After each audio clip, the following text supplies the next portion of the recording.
Norėčiau paklausti, kas iš jūsų norėtų gyventi gerai? Pakelkite ranką. O kas iš jūsų norėtumėte gyventi gerai Lietuvoje? Visai nemažai. Galėčiau pultelį paimti? Taip. Noriu jums papasakoti, kaip aš gerai gyvenu Lietuvoje. Man patinka svajoti labai. Man patinka kurti. Aš esu pamišęs dėl fotografavimo, filmavimo ir šiaip dėl visokio vaizdo kūrimo ir kas kelia geras emocijas.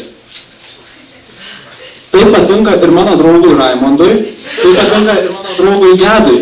Jam patinka truputėlį kiti dalykai, jam patinka su visokiais garsais žaisti. Todėl mes prieš kelis metus, tai yra prieš 6 metus, nusprendėme tiesiog kartu susijungėme ir, sakome, pabandome metus kažką tais padaryti. Tiesiog buvome pilni energijos, daug visokiausių kvailų ir idiotiškų idėjų, tai mes susijungėme ir pradėjome veikti, kažką tais daryti. Kelis projektus jau Linas pristatė praeitoje prezentacijoje, o dabar po tam tikro laiko bendradarbiavimo, ten praėjo pusę metų, mes sukūrėme tokį mini filmuką, jis labai yra sutrumpintas, jeigu gali. Čia pažiūrėkite. Tauragėje, kaip ir kituose panašaus plauko miesteliuose, nėra ką veikti jaunimui. Todėl aš, Gedas, mano draugas Raimondas ir mano draugas Gediminas nusprendėme ieškotis vietos tinkamos laisvalaikio praleidimui. Po ilgų ieškojimų radome. Mūsų pati pirma, čia šitą raudoną skaidrę, šitą jo. Tai mūsų pati pradžia buvo tokia, tai buvo prieš 6 metus, mes buvome visi jauni ir visiškai nutrūktgalviai.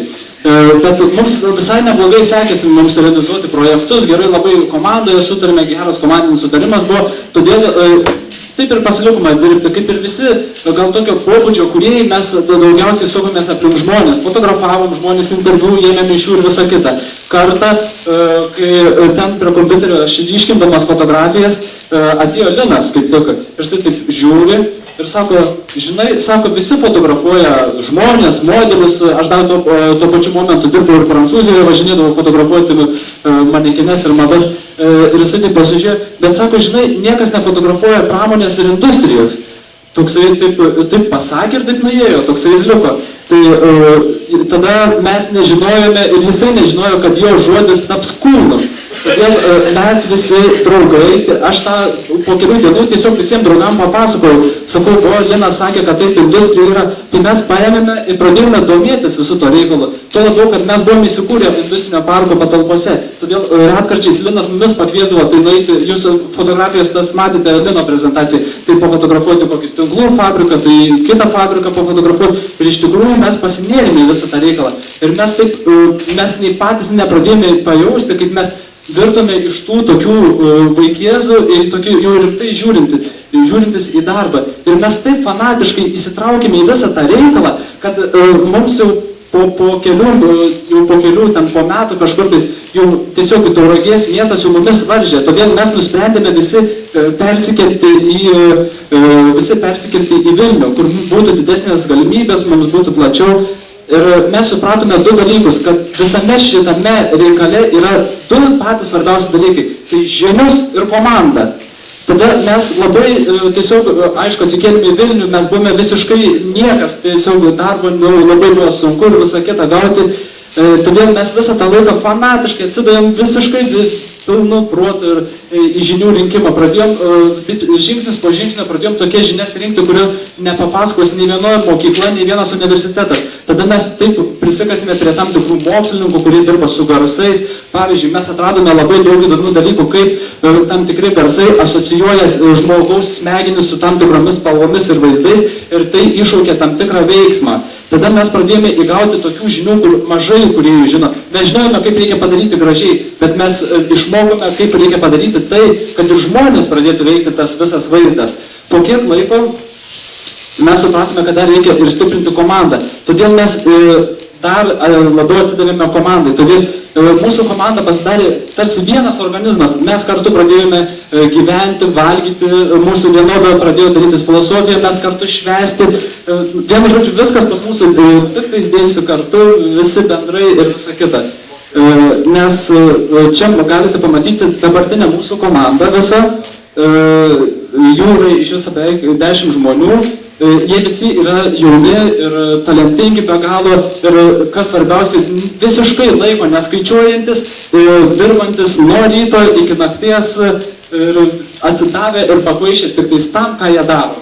Todėl mes labai daug investavome į mūsų komandą, kad kurtumėm, kad svarbiausiai, kadangi mes, pats svarbiausias dalykas buvo vienas kitą gerai suprasti, kad negiltų kažkokių dėjonė arba neiškumų. Ir šitaip mes tikrai pasiekėme tokios didelios komandos harmonijos, visi pradėjome tiesiog linksmai leisti laiką, darbas pradėjo mums po biškį nešti didelį džiaugsmą ir mes tapome harmoningi. Mes kūrėme audiovizualinius produktus, kurie, aš dabar norėčiau, kad paleistume vieną filmuką čia, jeigu galime išeiti. Tai mes kūrėme audiovizualinę komunikaciją industrijai. Jo, tai irgi labai tik tais trumpai šitą pirmą filmuką parodysiu. Prašau, paleiskit. Čia buvo filmukas darytas vienai gamyklai.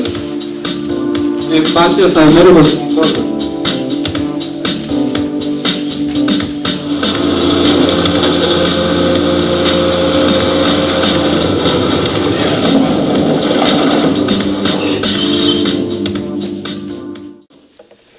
Mes, kadangi supratome, iš tikrųjų, tarkim, kadangi buvo Vilniuje labai didelė konkurencija, mes nebegalėjome būti tiesiog konkuruoti, mes negalėjome būti geresniais už kažką, nes yra daug be galo kitų gerų agentūrų.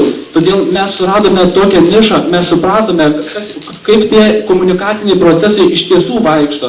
Ir mes suradome tokią nišą, kur mums tiesiog nereikėjo konkuruoti su nieko, nes nebuvo tokios dar nišos. Mes kuriame ne reklamą, o komunikaciją. Tai reiškia, kad tam tikras vaizdinis sprendimas būtent pritaikytas tam tikrai žmonių grupiai, tam tikram targetui, auditorijai. Tai mūsų, tarkim, kad ir šiais laikais mūsų kalba yra totaliai netobulas dalykas. Tarkim, aš sakau geras. Jūsų asociacijų sistemoje žodis geras yra vienas, mano asociacijų sistemoje žodis yra geras kitas. Bet užtat mes atradom tokį dalyką, kad vaizdas yra toksai, kur nepalieka jokių interpretacijų.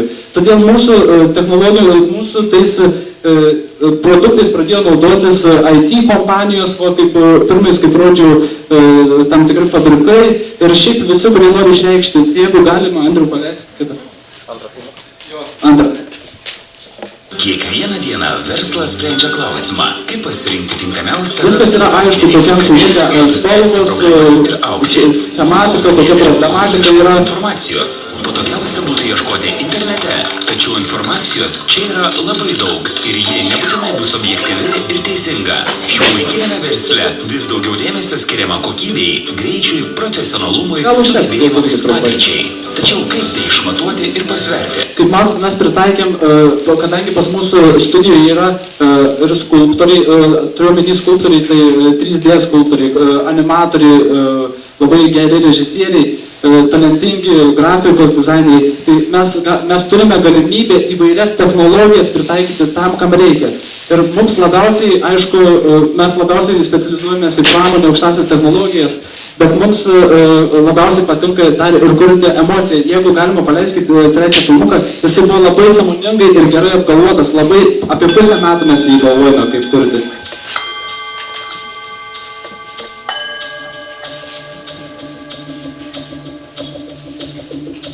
Kai mes vėl kartu, viskas tampa gyva, viskas virsta stebuklu, viskas virsta kaip šviesiam sapne gražu. Mylėk, apkabink žvilgsniu švelniu.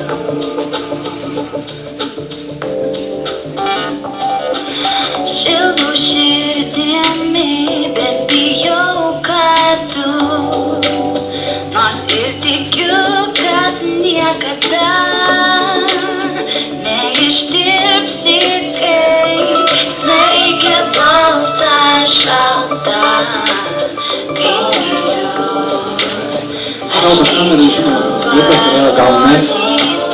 Tai gal ir tiek užteks, ne? Jeigu galima prezentaciją. Ačiū. Ir mes apskritai į pramonę, tada susėdome visi, ir mes apskritai į pramonę ir į visą tą kasdienybę, kuri Linas vis prašydavo mūsų nufotografuoti, ten, kaip pramonė yra kaip į pramonę, turi tokių kasdienybės daug labai prieskonę. Todėl mes labai ilgai galvojame, sėdėjome, vystėme tam tikras technologijas ir mes sugalvojame, kaip reikia tą tradicinę pramonę paversti visai kitokią pramonę. Dar kartelį kartuoju, čia fotografija prieš pradedant darbus, o čia baigiant darbus. Rodo 3 minutės liko, viskas jau pabaigai. Taigi mes iš tikrųjų mes turime labai daug klientų, labai įdomu tai, kad mes visiškai nedarome jokios reklamos, pas mūsų viskas vyksta tik tais organiškai, visa komanda auga organiškai, jokio forsavimo, neturime kažkokio tais pardavimo sektoriaus. Tiesą pasakius, net neturim darbų sudėję į vieną kažkokį dalyką. Viskas vyksta tik tais nuo lūpų į lūpas. Ir mes, mūsų dažnai, tai gal užsimkite kokiais pardavimais, mes nenorime. Žmonės, kuriems reikia mūsų komunikacijos, kuriems reikia mūsų žinių, jie patys ateina. Ir mes labai puikiai bendradarbiaujam su visais šitais dalykais. Explo mes labai didžiuojamės praktiškai visomis firmomis, nes tai reikia šitoms įmonėms, kuriant filmukus, reikia labai daug intelektualų įdėti. Tai va taip. Tai šita istorija nėra sėkmės istorija, tai yra tiesiog juodo darbo istorija, atsidavimo kiekvienos dienos ir svarbiausia yra tikėjimo to, ką darai istorija. Aš esu Gediminas Tamulynas, lygiai taip kaip ir jūs, prieš keletą metų, neatsimenu, kiek metų studijavau Vokietijoje ir po to gyvenau Anglijoje ir kai grįžau į Lietuvą, nieko nepažinau. Šiandieną aš laimingai gyvenu Lietuvoje. Ačiū Jums.